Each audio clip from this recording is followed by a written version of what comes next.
Hey, ndị be anyị bịakwanụ na ndị main market sikwa n'ọkwa ọsọ Soludo ka a na-agbazikwa na nke ikpeazụ a na ife ọnụfụlụ kịta anụnwa na-eme n'Onitsha Main market dịka gọvanọ Chukwumachiasi Soludo makere ụfọdụ chọpụ wee sị na ya akụgbu ya na fa buru ngwongwo fa pụọ. Unu nezikwa n'anya a na-akọwa n'ọsọsọ 2 weeks bụ ife o nyere fa ka fa wee buru ngwongwo fa wee pụọ na tata anụnwa bụ Satọde Febụwarị bụ the last day fa nwere ịnọ na ya bụ ime afịa. Hey,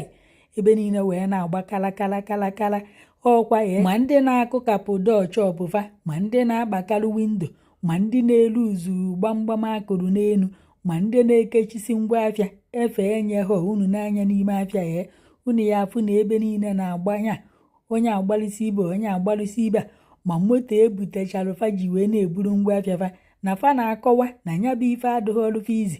na 2 weeks enyere fa na opere mpe and na ụfọdụ n'ime fa unu mana Krismas ka agbacha na ụfọdụ n'ime fa akwụgokwa n'ụgwọ chọpụ DCA werụkwa n'ego nke fọrọ fa n'aka wee goro ngwa afịa and na-enwe ọkwanụ lokeshọn ebe ọzọ enyere fa ya ebu ngwa afịa fa wee jee paakị kwanụ ma ọ nọrụkwa n'ebe ahụ wee na-azụzi afịa na-enwerọkwa ebe ọbụla chara nwa mgbaafọ nyere fa na ntụ unu fụrụ fa na paakị ife akịta na fa bukwu ya na n'ụlọ ọ bụrụ ndị nwere warehouse maọbụ ndị bi n'ụlọ paakị ya n'ụlọ ebe ibi. Hey, fa na-akọwakwa na ya bụ ife efialụfa ahụ na at least na chara nwa mgbaafọ a ka enyefa 2 months maọbụ 3 months maọbụ 6 months ka fa wee kpakọọ onwe fa ọnụ marụkwa n'ebe ọzọ fa ya eje chọta chọpụ kwụọ ụgwọ chọpụ wee buru ngwongwo fa jee ebe ahụ nọrụ ebe ụfọdụ na-asị na ọ bụrụ na ife chara nwa mgbaafọ nyere fa ife dịka 6 months maọbụ 3 months na fa ya egozi ngwa afịa ọzọ na ife fa ya eme ebu ngwa afịa niile fa nwezi na chọpụ a fa elekọsịa ya chọzie ebe ọzọ fa ya eje nọrụ na nke a na fa nwere ngwa afịa na fa jos butecha ngwa afịa spendicha ego kwụọ ụgwọ chọpụ a na-asịkwa fa na fa bukọrọkwa ngwongwo fa wee pụọ na nya bụ ife na-afịakwa fa ahụ fa wee nọrọ ebe anụnwa wee na-ekwuo na-aya ebido na Bright Street unu na-afụ kịta wee kurigide ụlọ niile a unu na-afụ ebe a ụlọ niile a urukwa 1000 wee kurigide fa wee ruo na White House. Hey, na ụlọ aya akụgbọ na ọ bụlọkwa otu na ọ bụlọkwa ebụọ na ụlọ karịrị akarị. Ofu onye nọ na kọmentị wee na-asị o na ife gbaziri aghara ebu na moto na-abata n'ime ebe a na ụzọ gara ebe a unu n'anya unu ya afụgasị moto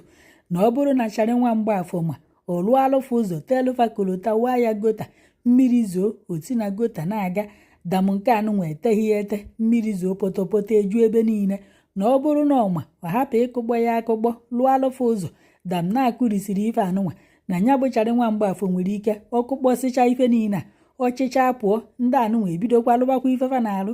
na ife ọka eme ebu ịlụlụfa ụzọ hapụzie fa na fa azụbago nya bụ afịa ka fa zụrụkwa ya na-agakwa ntụfati wee na-azụ ife mmadụ kwukwa na kọmentị ka nna akọrọ unu makwa na abalị one na one gara aga chara nwa mgbaafọ na ndị landlọdụ nwere nzukọ na Lighthouse nke dị n'Ọka na Anambra steeti na-eruru ebe ahụ ndị bịarụ nzukọ si na si mezie option 1 na si emezi na option 2 na si kurizie main market niile ka alụgharịa ya na onweghị ka ya esi si ka akụgbọ nke ndị a hapụ nke ndị anụnwa na sị kụgbọọ ya andị agwa m unu na onwe fechara nwa mgbaafọ kwuru ka fa kwuchara ya bụ ife ọnya ka anyị pụtazi tata bụ Satọde na-afụzi ebe chara nwa mgbaafọ dere na ya aka kwụzikwa na option 2 na ife nyere fa bụ tata bụ last day na fa ji ebukọrọ ngwongwo fa niile na echi niile bụ March Sunday 1st na-aya akụrisi ebe a niile asịkwa na echi ka ya ebido echi bụ ụka bụ 1st of March 2026 na ntụ unu fụrụ ndị asị wee na-ekpokọ ngwa afịa fa kịta anụnwa na fa paakị gidekwara ngwa afịa fa chi wee jie andị a na-akọwa na mgbe anụnwa chi jiri na katapila ya akụrisi ife niile echi niile bụ ụka bụ 1st of March na ọbatagokwa n'ime afịa ife ndị nọ n'ime afịa ebe a na wee na-ekwu ubu na ọkwa ọsọ Soludo kafa na-agbazi na ọkwa ọsọ Soludo kafa na-agbazi na ebe kafa ya agbaje ebe kafa ya paakị ngwa afịa fa na enweghị lokeshọn ebe enyefa ka fa je nọrụ wee na-azụ afịa ka chara nwa mgbaafọ wee lụkwa n'ife ọ chọrọ ịlụ ebe anụnwa ọ ya ba alụcha ọbụla nwekwa ndị alụnyere chọpụ ka fa chi ya ta na chọpụ fa na nke onu fụrụ fa bụ afịa fa na enwekwa ebe fa ma fa bụ ya eje. Hey, na fa achọtabekwa chọpụ ọ bụrụ onye kwụgoro ụgwọ chọpụ DCA onye ọ kwụrụ ụgwọ chọpụ n'aka oyi enyechi ya ego ọ bụrụ na onye chi ya hụ ka ezi nke ihe eji wee jee chọta ọzọ nya bụ ife efiakwala ahụ ebe ụfọdụ na-asị chara nwa mgbaafọ na ọ bụrụ na ọma na oyi enyefe another location na oke enyefe at least 3 months ka fa lekọsịa ngwa afịa fa wee pụwazie o mezie ife ọ chọrọ ime n'ime afịa na nke a na o nweghị ebe enyere fa na enyeghọfa taịnụ kata gwom atịfafa bukoro ngwongwo fa na fa amakwa ebe fa ya agbaje ọsọ nke anụnwa agbaje ọkwọ nke nnụtị ka m wetara unu na akwa ndị a na-ebe n'ife onyonyo a ọ kụkwọrọ nna mkpụrụ obi ọkwọ mmadụ ka mbụ ụfọdụ otie na fa ji nwa ụfọdụ otie na dife anwụọna ụfọdụ otie na ụmụ fa nọ na skuulu ka ebe fa ya ebido ka ebe fa ya agbaje Chineke nna m elufa ebere provide alụfa biko na anya ebe a na chi ejigo fa aka na-ebukọkwa ngwa afịa fa ebee ka a ya adọba o buru onye bi wanlum onye ya na mmadụ bi ebee ka ị ya adọba ịpụtazi ụtụtụ echi niile ebee ka ị ya ebu ya wee eje ịchọ chọpụ dị n'Ọnịcha kịta ya abụzikwa hot cake maka ntu anụnwa mmadụ niile apụrụ ụnụ mana mmadụ ruru 1000 billion